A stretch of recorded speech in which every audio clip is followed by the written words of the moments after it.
कर्जमाफीची प्रोसेस सुरू झाली आहे याचे सर्वात मोठे 3 पुरावे मला तुमच्या समोर ठेवायचे आहेत आणि मला या गोष्टीचा आनंद सुद्धा आहे ते आपण जाणून घेऊयात। त्याचबरोबर थकीत रेग्युलरचा जो वाद आणि त्यामध्ये जे कन्फ्युजन होत आहे, गैरसमज होत आहेत, त्याविषयी सुद्धा बोलूयात। नमस्कार, मी ज्ञानेश्वर खरात पाटील।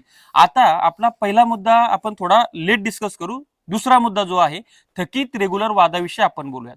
थकीत रेग्युलर वाद कसे निर्माण होत आहेत की बँका ज्या आहेत किंवा सहकार खातं जे आहे किंवा राज्य बँकर समिती ज्या आहेत, मग त्या नॅशनलाइज बँका असो किंवा जिल्हा बँका असो किंवा सोसायट्या असो, ह्या काय करतायत की थकीत शेतकऱ्यांचेच त्या ठिकाणी इन्व्हेस्टिगेशन करतायत। आता विषय असा आहे की रेग्युलर शेतकऱ्यांचं काही बघायची गरजच नाही ना, ते ऍक्च्युअली रेग्युलरच आहेत।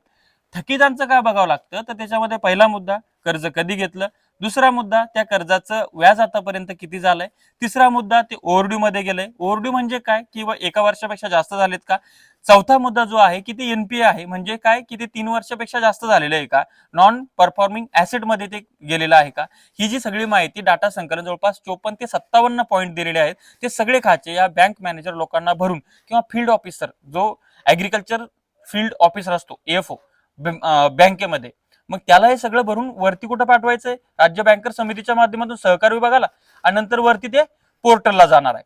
आता याच्यामध्ये रेग्युलर वाल्यांची काही माहिती घेतली जात नाही असा रेग्युलर वाल्यांचा समज झालाय, मात्र रेग्युलर वाल्यांचं मागचं काही जमा करायची विषयच नसतो, त्याच्यामुळे रेग्युलर वाल्यांची सुद्धा माहिती घेतली जाते। सरकारनं काय केलेलं आहे, आता महत्वाचं म्हणजे काय की पहिले जिल्हा बँकां थ्रू आदेश आले, नंतर नॅशनलाइज अर्थात राष्ट्रीयकृत बँकांचे आदेश आले आणि तिसरं म्हणजे पोर्टल। आता मी जे तुम्हाला 3 सगळ्यात मोठे पुरावे जे म्हणतोय ते म्हणजे पहिलं बघा स्क्रीनवर, ज्याच्यामध्ये राज्य बँकर समितीच्या माध्यमातून सहकारी जिल्हा बँका ज्या आहेत त्यांना आदेश देण्यात आले होते की शेतकऱ्यांच्या संदर्भातली कर्जाच्या संदर्भातली माहिती गोळा करा, पहिलं। आता दुसरं तुम्हाला मी स्क्रीनवर दाखवतोय ते बघा की नॅशनलाइज बँकांना सुद्धा त्या संदर्भातले आदेश आलेल्याचं पत्र मी तुम्हाला स्क्रीनवर दाखवते, ठीक आहे, दुसरं। आणि तिसरा महत्वाचा पुरावा म्हणजे काय की यासाठी जे पोर्टल आहे ते पोर्टल सुद्धा तयार म्हणजे सुरू आहे आणि त्याच्यावर डेटा सुद्धा अपलोड करायचा आहे।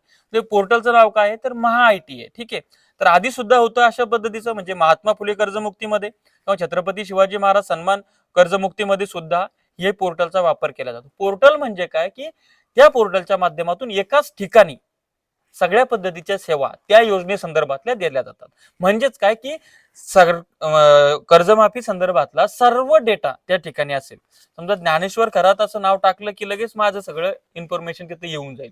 अगदी त्या पद्धतीनं महाआयटीला हा सगळा डेटा देण्यासाठीची ही सगळी प्रोसेस बँकांच्या माध्यमातून सुरू आहे।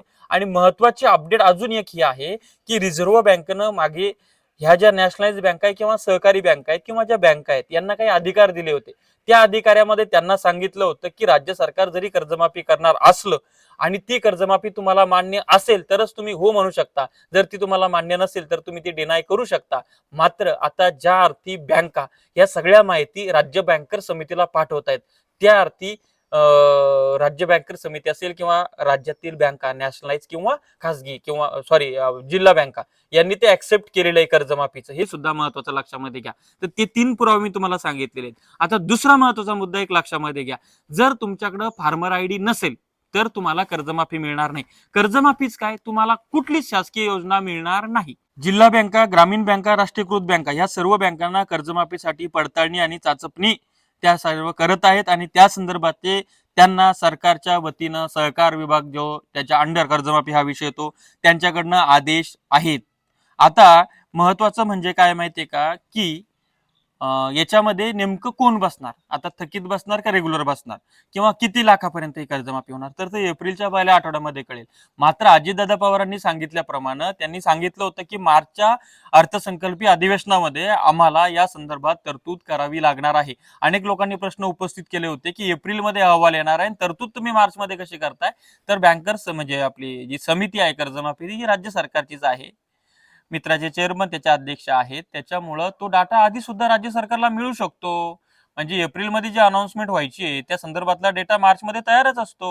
तर मग एकंदर आपल्याला किती तरतूद करावी लागणार आहे तर ती त्या अर्थसंकल्पामध्ये होणार आहे आणि या अर्थसंकल्पामध्ये कर्जमाफीची तरतूद करावीच लागणार आहे आणि ती जर केली नाही तर 30 जून 2026च्या आत कर्जमाफी होणं शक्यच नाही। कारण की या चालू वर्षाचा म्हणजे 1 एप्रिल पासनं जे आपलं किंवा अर्थसंकल्पानंतर आपलं जे आर्थिक घडी राज्याची चालू होती तर पुढच्या अर्थसंकल्पापर्यंत सर्व लेखाजोखा, सर्व लागणारा खर्च, सर्व संसार हा त्या अर्थसंकल्पातून करावा लागतो.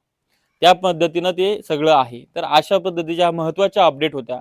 कर्जमाफी संदर्भातली प्रत्येक अपडेट मी तुमच्यापर्यंत घेऊन येतो आहे.